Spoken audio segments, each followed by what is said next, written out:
বসুন, এরকম না, এরকম না। এটা হাদিস কোরআনের কথা আলোচনা করছে, কিছু আদান প্রদান একটু বাইরে গিয়ে করেন না, স্টেজটা ছেড়ে দিয়ে। একটু ওইদিকে যা কথা বলেন তাহলে ভালো হবে। আচ্ছা ভাইরা আমার, আজকে একটু সামান্য আপনাদের কি বিষয় হচ্ছে, যদি পরিবার থাকে তাহলে ইসলাম থাকে, আর পরিবার যদি না থাকে তাহলে ইসলাম থাকে না। বিষয়টা হচ্ছে এটা, পরিবার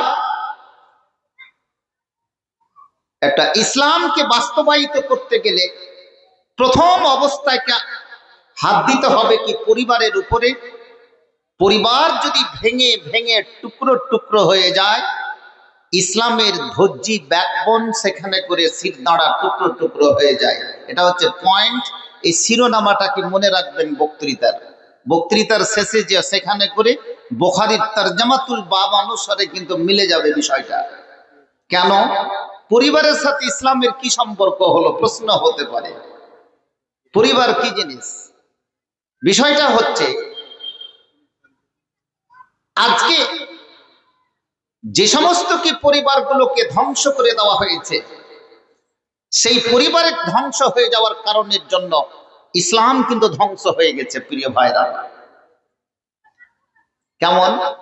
আজকে যারা বিরোধী শক্তি, যেমন ব্রাহ্মণ্যবাদ শক্তি, ইহুদিবাদ শক্তি, খ্রিস্টবাদ শক্তি, একটা দল লেগে আছে যে মুসলিমদের পরিবারগুলোকে ভেঙে ভেঙে টুকরো টুকরো করে করে মাটির সঙ্গে কি মিশিয়ে দেওয়া। এ আন্দোলন, এ পরিকল্পনা কিন্তু তারা করে চলেছে। কিছু কিছু পরিবার আল্লাহর রাস্তায় কি বেঁচে আছে একমাত্র কিতাব এবং সুন্নাতের উপরে। একবার অন্তর থেকে পড়া যায় আলহামদুলিল্লাহ, বলুন আলহামদুলিল্লাহ। কারা বাচ্চা রেখেছে আর কারা বাচ্চা রাখতে পারেনি, তার সঙ্গে আরেকটা বাক্য জড়িয়ে দেন, আখিরাতের বাগানটা, জীবনটাকে আপনাকে সাজাতে হবে পৃথিবীর ইবাদত বান্দিগি দিয়ে। এটা পরিষ্কার কথা। ইসলামকে সাজাতে হবে পরিবার দিয়ে।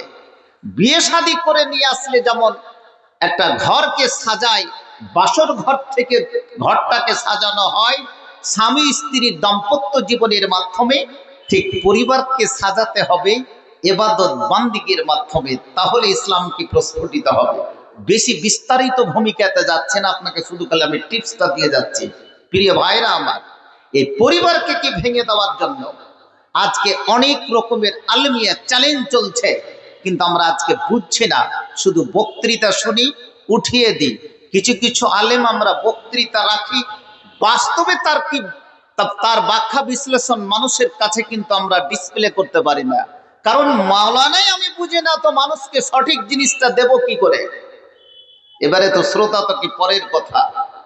অনেকে বলে থাকে যে তুমি শুধু খালি দুনিয়া দুনিয়া করছো, কথাটা বলে না, তোমরা শুধু খালি দুনিয়া দুনিয়া করছো গ্রাম বাংলাতে, কিছু আখিরাত সম্পর্কে কিন্তু ভাবো। কিন্তু এই কথাটা কিন্তু 100%, 100% ভুল কথা। এইদিকে দেখুন ভাই, আজকে বক্তৃতা হচ্ছে না, আজকে আমি একটা দার্স দিচ্ছি আবু দাউদ নাসাই শরীফের বা তিরমিজির।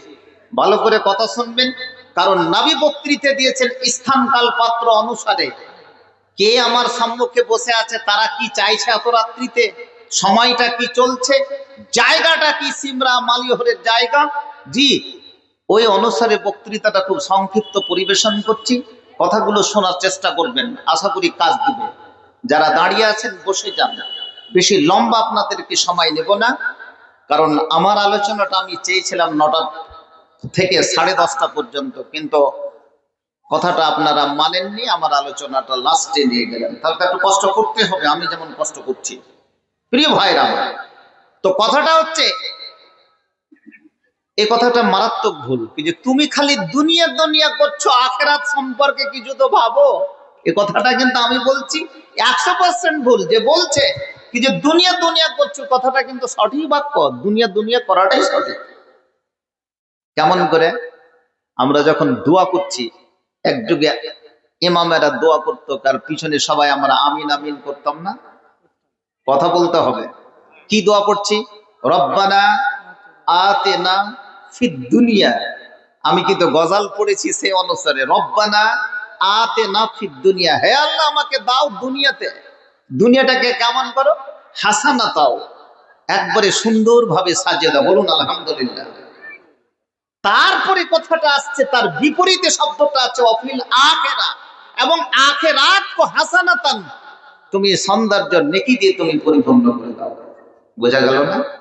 তাহলে দুনিয়াকে সাজাতে হবে, তারপরে আখেরাত হবে। জালসা না করে, মসজিদ না করে দুনিয়া থেকে কি আপনি চলে যা বিপদে পড়বেন নাকি? জালসা তো করেছেন দুনিয়াকে সাজাবার জন্য, মসজিদ করবেন, মসজিদে নামাজ পড়বেন, আল্লাহ বিল্লাহ করবেন, তাহলে তো কবরে গিয়ে আপনি পরিত্রাণ পাবেন। বুঝাতে পারলাম কি পারলাম না? তাহলে দুনিয়া করতে হবে, দুনিয়াকে বুঝতে হবে। মধ্যখানে একটা কথা বলে দিই, ইসলাম কি বলেছে যে তুমি খালি গরিব হয়ে থাকো, মৌলভী সাহেবের আওয়াজ করবে 20,000 টাকা করে নিয়ে যাবে, ওর তো বাস্তবতা সংসার আছে, জীবন করছে। ইসলামের দারিদ্রতার কোনো ছাপই নাই। আমরা এই ডিসপ্লে দিতেই পারিনি আপনাকে, আপনাকে পরিষ্কার কি বুঝাতে পারেনি। হযরতে আলী বলছেন, যদি দারিদ্রতাটা, ফাকিরিটা যদি মানুষ হতো তা আমি কাতাল করে দিতাম। নারে তাকবীর। কি বলছেন হযরতে আলী, চতুর্থ খলিফা, নবীর প্রিয়তো জামাই, প্রিয়তো কি চাচাতো ভাই, তিনি রওয়ায়াত বর্ণনা করছেন, দারিদ্রতাটা, ফাকিরিটা, জি গুরবাতটা যদি কোনো মানুষ হতো তাহলে আমি একে তরবারি দিয়ে দ্বিখণ্ডিত করে দিতাম, কাতাল করে দিতাম। কারণ দারিদ্রতা মানুষকে কোথায় নিয়ে যায়? কুফুরের দিকে নিয়ে যায়। আজকে ফিলিস্তিন, গাজার ছোট ছোট ছেলে মেয়েরা খেতে পাচ্ছে না, সেটা কি পয়সার অভাবে? তো কোথায় চলে যাচ্ছে? নিচের ইমানকে কি বিক্রি করে দিচ্ছে, তাই না? দারিদ্রতা।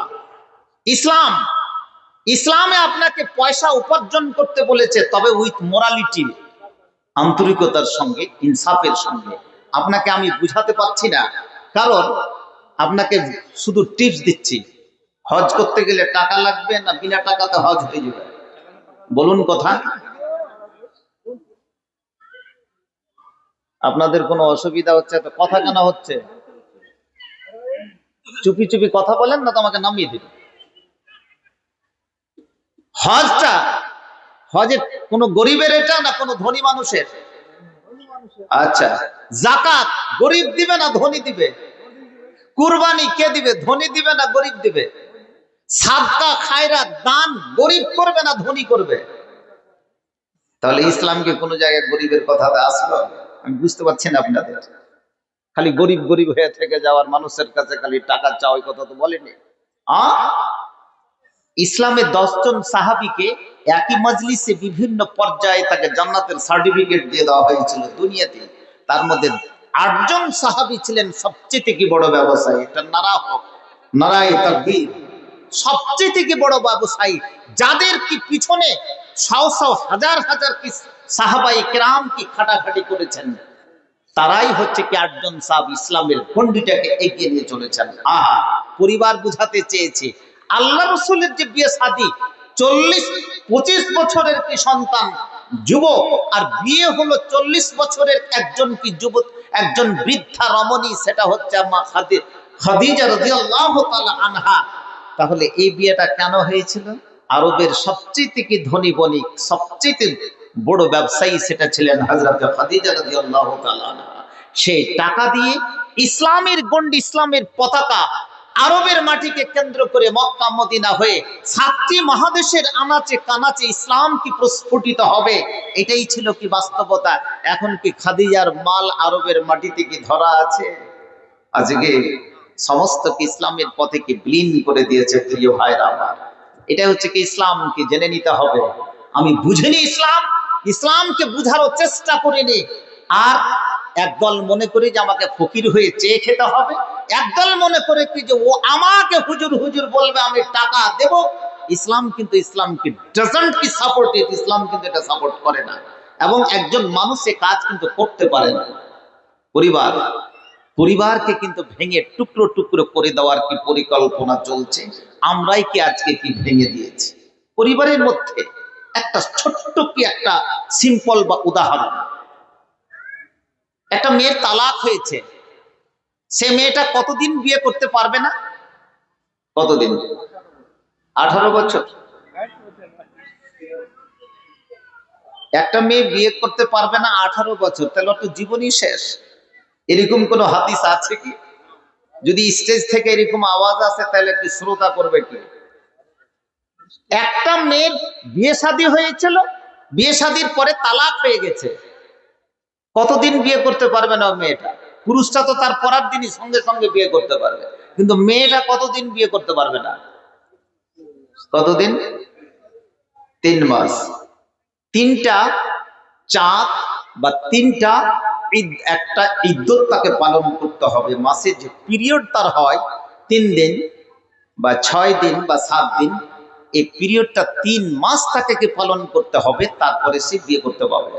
কেন করতে বললো? কারণ কি, কি উদ্দেশ্য কোনোদিন ভেবে দেখেছে কি? আর সবচেয়ে কতগুলো মাসলা আমাদের কাছে আসে, তালাকের মালিক হচ্ছে কি পুরুষ, তালাকের মালিক কিন্তু স্ত্রী নয়। স্ত্রীর তরফ থেকে যদি তালাক হয়ে যায়, কোন স্বামীর আন্ডারে আছে, স্বামীর ভাত খেতে চায় না, ওকে ভালো লাগে না ওই মেয়েকে, আমি তোমার ভাত খাবো না, অতএব মেয়ের তরফ থেকে যেটা তালাক হয়, এটা গ্রাম বাংলাতে বলা হয় খোলা তালাক। কি বলে ভাই? খোলা তালাক। পুরুষ যদি তালাক দেয় তাহলে মোহর দিয়ে ছাড়বে, মেয়ে যদি তালাক নেই তাহলে যা কিছু আছে পুরুষ তোকে দিয়ে দিলাম, তোর আমি কিছু রাখতে চাই না। এখন এই যে খোলা তালাক হলো, এই মেয়েটা কতদিন অপেক্ষা করবে? এর ইদ্যত কতদিন? 1 মাস। আমাদের সমাজে দেখা যায় 1 মাসের মধ্যেই এখনো ইদ্যত পালন হয়নি এই বেঈমান শয়তানেরা, গরু খাওয়া কি মাথা মোটারা একটা ভালো যুবক পেয়েছে, মেয়ের বিয়ে দিয়ে দিবে, দিয়েছে। এ কোন হাদিস পেয়েছো? কোথায় পেয়েছো? তুমি তোমার সরঞ্জামকে শেষ করে ফেলেছো একটা পরিবারকে। এবারে ওই মেয়ের পেট থেকে যে বাচ্চা তৈরি হবে, ওই বাচ্চাটাকে আর আগের স্বামীর হবে না পরের স্বামী, তুমি বলতে পারবা? কারণ তার ইদ্যতি শেষ হয়নি, তার পিরিয়ডে। কেন? যেই সমস্ত আবর্জনা পিরিয়ডের মাত্র দিয়ে মেয়েদের 3 দিন বা 5 দিন বা 7 দিন চলে যায়, এটা রেহানকে পরিষ্কার করে দেয়। পূর্বের স্বামীর যদি কিছু থাকে তাহলে সেটাকে পরিষ্কার, মেডিকেল সায়েন্স বলছে, শরীয়ত বলছে যে এটা শেষ হয়ে যায়, তারপরে তাকে পরিষ্কার পরিচ্ছন্ন হয়ে দ্বিতীয় জায়গাতে তুমি সংসার করো। দ্যাট ইজ দ্য শরীয়ত। এটাই হচ্ছে, দিস ইজ দ্য ফ্যাক্ট। ঠিক বুঝতে পারলাম? পরিবারকে তুমি ধ্বংস করে দিয়েছ। আবার আর একটা কথা বলছি, একটা মেয়ের স্বামী মারা গেল, কতদিন বিয়ে করতে পারবে না? কতদিন? যে কিচ্ছু জানে না এখনকার লোকেরা। আমি বলছি কি যে সমস্ত প্লাস্টিকের ব্রেন। মালিহরের লোকেরা তো একটু মানে অ্যাডভান্স, এরা তো কিছু জানবে। কত? 4 মাস 10 দিন যোগ করে দেন। 4 মাস 10 দিন পুরুষের শোক মানাবে একটা স্ত্রী, তারপর 4 মাস 10 দিন পর যদি ইচ্ছা করে সে ঘর সংসার করতে পারে। 4 মাস 10 দিনের মধ্যে যদি বিয়েটা করে নেয়, হালাল হবে না হারাম? যদি বিয়ে হয়ে যায়, বাচ্চাটা যেটা হবে সেটা কি হবে? জারজ সন্তান হবে কি হবে না? তাহলে পরিবারটাকে ভাঙছেটাকে পরিবার, যে পরিবারে ইসলাম নেই, কোন সেখানে করে কোন ইসলাম নেই। ওরে আমার যুবক যুবতীকে জেনে রাখুন, পরিবার সম্পর্কে যদি তোমার জ্ঞান না থাকে, যেই পরিবারকে আল্লাহ রসুল 1450 বছর আগে তার ভূমিকা পালন করে দিয়েছেন, তার বিবৃতি বলে দিয়েছেন যে কিভাবে তুমি পরিবারকে সাজাবে, কিভাবে সুন্দর করে ইবাদত বন্দেগী দিয়ে। ওরে যুবক যুবতী জেনে রাখুন, জেনে রাখুন, তোমার বয়স 30 বছর হয়ে গেল, 40 বছর হয়ে গেল, তুমি কি ঘোড়ার ট্যাং পরিবারকে সাজাবে? কোরআনের আলিফ বা তাসা তুমি বুঝো না, বুঝো না। আজকে আলিফ লাম তুমি পড়তে জানো না, একটা অক্ষর পড়তে জানো না। যেখানে আপনি জানমা আয়েশা রওয়ায়াত করছেন, মান ক্বারা হারফান মিন কিতাবিল্লাহ ফালাহু হাসানা ওয়াল হাসানাতু বিআশারি আমসালিহা। ওরে যুবক যুবতী জেনে রাখুন, জেনে রাখুন, তোমার যখন 30 বছর হয়ে গেল, 40 বছরে তুমি পৌঁছে গেছো, কিন্তু তোমার এখনো পর্যন্ত তুমি একটা কোরআনের অক্ষর পড়তে পারলে না। এবারে যখন তোমার মৃত্যুর ঘণ্টা বেজে যায়, হঠাৎ রূপে স্ট্রোক হয়ে যায়, হঠাৎ রূপে যখন তোমার কিডনি ডাউন হয়ে যায়, শুধু তাই নয়, হঠাৎ রূপে যখন তোমার স্ট্রোক হয়ে জগৎ থেকে তুমি বিদায় হয়ে গেলে, এবারে মালিহরের লোক বলবে বলবে, প্রত্যেকটা যুবক যুবতী বলবে, কবরে তুমি কোন সামান নিয়ে গেলে, কোন সামগ্রী নিয়ে গেলে, সেই কবরে তোমার হিসাব কে দিতে হবে। ওরে যুবক, তুমি শুধু গরু খেয়ে থাকলে, প্রত্যেকটি জালসাতে তুমি হাজিরি দিলে, পরিবার সম্পর্কে তুমি কোরআন বুঝলে না, তোমার জীবন আজকে শেষ, প্রায় মৃত্যু প্রায় শেষ হয়ে গেল। অতএব প্রত্যেকটা যুবকের হিসাব সেই হিসাবে হবে যেইভাবে কোরআন তার জন্য বলে দিয়েছে। বুঝতে পারছেন না? পরিবারে শুধু আমি স্টেজ জাম্প করে কথা বলছি এত রাত্রে, একজন বিবাহিত ছেলে যদি একজন বিবাহিতা মেয়ের সঙ্গে যদি জেনা করে নাই, শরীয়ত তাকে কি করতে বলেছে ভাই? আস্তাগফিরুল্লাহ, এরকম কোন হাদিসই নেই রাজাম করতে বলেছে। স্টেজে যেটি চারজন বসে আছে, হিসাব কিন্তু নিয়ে যাব, দাঁড়ান না, আমার বক্তৃতা হতে দেন। একজন অবিবাহিত ছেলে, একজন অবিবাহিতা মেয়ে, আপোষে তারা খারাপ কাজ করে ফেলেছে, জেনা হয়ে গেছে, শরীয়ত কি বলেছে? দৌড়া মারতে হবে। আমি হাদিসটা কিন্তু পাঠ করেছি, আল বিক্র বিল বিক্রে জলদ মিয়া মিয়া তো জলদাতিন, 100 কোড়া মারতে হবে। মালিহরের মাটিতে এরকম কোনোদিন ঘটনা ঘটেওনি, কোন মডল সর্দার কেউ মারেওনি নাকি? পরিষ্কার পরিচ্ছন্ন এখানকার লোক। এই যে আমার এক খালাতো ভাই বসে আছে, হাজি বেলাল সাহেব, এরাই হাকে মানুষ করেছে। আর ভাবিটাও বোধহয় জালসা শুনতে এসেছে জি। তো যা হোক, তো কথাটা হচ্ছে, যদি বিয়ে শাদী অবিবাহিত হয়, শরীয়ত বলেছে 1500 বছর বাগে তাকে 100 কোড়া লাগাও। আর আমাদের দেশে কোড়া মুলবি সাহেবেরা লাগায় যদি হয়, কোড়া তো মারামারি নেই, তখন আমরা দেখেছি ছাত্র জীবনে, কিন্তু এখন কোড়া মারামারি করছে, একসঙ্গে 10 খান্ডা 5 খান্ডা 20 খান্ডা বেঁধে দিলে বাস, এত সুন্দর করে ভদ্র মার তাকে দিল যেন তুই যেন এই কাজ আরো করিস, তা না? এই ভদ্র মার এখনো কিন্তু মার হচ্ছে না। আর কি বলেছে? মালিওরের চত্বরে যেন ওর চেহারা না দেখা যায়, তাগরিব আম, 1 বছরের জন্য তাকে পাঠিয়ে দিতে হবে ইউগান্ডা শহরে, নাকি বলে না অনেক সময়, তুঝকো ইউগান্ডা ভেজ দিয়া যায়গা अगर तुम्हारी हरकत ऐसी रहे तो। ইউগান্ডা হচ্ছে সবচেয়ে মানে আফ্রিকার একটা নগণ্য বলে পরিচিত হতো, কিন্তু ইউগান্ডার একটি সন্তান আজকে আমেরিকার নিউ ইয়র্কের আজকে পৌরপতি, সারা বিশ্বের মাটিতে জি কি জোহরান মামদানি কিন্তু তাহালকাকে মাচ্ছি দিয়েছে মুসলিম ঘরের ছেলে। কিছুদিন পরে কি দেখা যাবে কি আমেরিকার জি ওয়াশিংটন ক্যালিফোর্নিয়ার বিভিন্ন জায়গা থেকে তার আজকে কি সেই ইমপ্রেশন কি প্রভাব কি দেখা দিয়েছে, সে কিন্তু ইউগান্ডারই ছেলে। আর কিন্তু বাবা কিন্তু ভারত জন্মভূত, ভারত কিন্তু বাবা কিন্তু ভারতের, মা হচ্ছে কি গন্ডার। আজকে দখল করে নিল কি নিউ ইয়র্ক শহর, মুসলিম ঘরের ছেলে। আপনারা দেখেছেন ফেসবুকে কি অবস্থাটা, এমনকি আমেরিকার ট্রাম্প পর্যন্ত কি বসতা স্বীকার করেছেন। এই ব্যক্তি তখন ঘোষণা দিয়েছিল যে ইসরায়েলের মাটি থেকে যদি নেতানিয়াহু যদি নিউ ইয়র্ক শহরে যদি আসে, তাকে আমি গ্রেফতার করে কি জেলে বন্ধ করব। চিন্তা করেছেন? আজকে সেই ঘোষণা দিয়েছে। ইমানের স্পিড, পরিবারকে কিভাবে সাজিয়েছেন চিন্তা করেছেন। বলতেছিলাম তাকে 100 কোড়া লাগাতে হবে এবং তাকে 1 বছরের জন্য শাহার বাদার করতে হবে, অর্থাৎ মালিয়র এরিয়াতে তাকে যেন দেখা না যায়। লজ্জার স্বরে কোনোটাই করতে পেরেছি কি ভারতের সংবিধান অনুসারে? প্রতি মুহূর্তে জানা হচ্ছে, প্রতি মুহূর্তে কি পরকীয়া হচ্ছে, প্রতি মুহূর্তে কি বয়ফ্রেন্ড গার্লফ্রেন্ডের মতো বিভিন্ন পার্কে ঘোরাঘুরি করছে। আপনি পরিবার কি সাজাবেন? হে, পরিবারকে তো শেষ করে দিয়েছেন। এই জালসা থেকে গিয়েও ঘরের কোণে গিয়ে রাত্রি 2টা পর্যন্ত যুবক যুবতীরা অশ্লীল কর্মকাণ্ড করে, ছবি দেখে, অশ্লীল ছবি দেখে, ইনস্টাগ্রাম কি চালায়, জি পর্নোগ্রাফি দেখে। বাবা মা জানে না কি করবেন? ওই যে বাবারও প্লাস্টিকের ব্রেন, ছেলে পিলেরও কি প্লাস্টিকের ব্রেন। আহা, অনুরূপের একটা হাদিস বলছে, আত-তাইয়্যিবু বিত-তাইয়্যিব মিয়াতু জালদাতিন ওয়ার রাজম। অবিবাহিত বিবাহিত ছেলে বা বিবাহিতা মেয়ে যদি জেনা করে নাই, তার থেকে যদি বুড়ো বুড়ি অনেক সময় কি জেনা করে নিচ্ছে, কোন বুড়ো কোন যুবতী মেয়ের সঙ্গে কি ফেসে গেল, ওকে বলছে শরীয়ত, এর এর কিন্তু শাস্তি শরীয়তে বেশি বেশি বর্ণনা করেছে, তাকে 100 কোড়া লাগার পরে ওয়ার রাজাম, এখান পর্যন্ত তাকে পুঁতে দাও। আর মালিহরের সমস্ত কি মিটনা এরিয়ার সমস্ত লোকেরা চারিদিক থেকে পাথর ছুঁড়ে ছুঁড়ে তাকে জগৎ থেকে বিদায় করো, তাহলে তার গুনাহ মাফ হবে। নারে তাকবীর।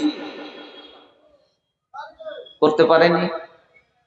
পরিবারের কি ধাজ্জি, পরিবারের কি ব্যাকবোন এবং তার শিরদাঁড়াকে ভেঙে টুকরো টুকরো করে দিয়েছি। আহা, ওরে আমার যুবক যুবতী জেনে রাখুন, আজকে কলেজের একজন ছাত্রী, কলেজের একজন কি ছাত্র, ভার্সিটির ছাত্র ছাত্রী কোন জায়গায় পৌঁছেছে সেটা তো পরের কথা।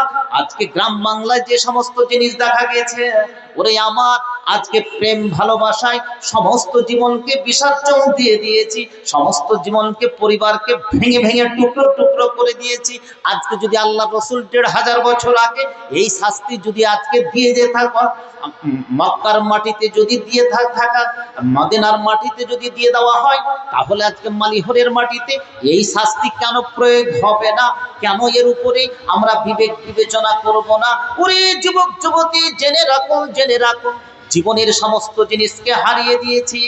বিবাহিত অবিবাহিত সমস্ত মানুষেরা আজকে কিভাবে আমরা জেনায় লিপ্ত হয়ে গেছি, কিভাবে আজকে ব্যাধিতে লিপ্ত হয়ে গেছি, কিভাবে আজকে অপরাধে লিপ্ত হয়ে গেছি, একবার তুমি আত্মসমীক্ষা করে নাও, করে নাও। আহা, এই সমস্ত জিনিসগুলো আজকে মানুষের জীবন থেকে কোন কোন জায়গা থেকে চলে গেল এবং কোন জায়গা থেকে পৌঁছে দিয়েছি কি প্রত্যেকটা পরিবারের ক্ষেত্রে।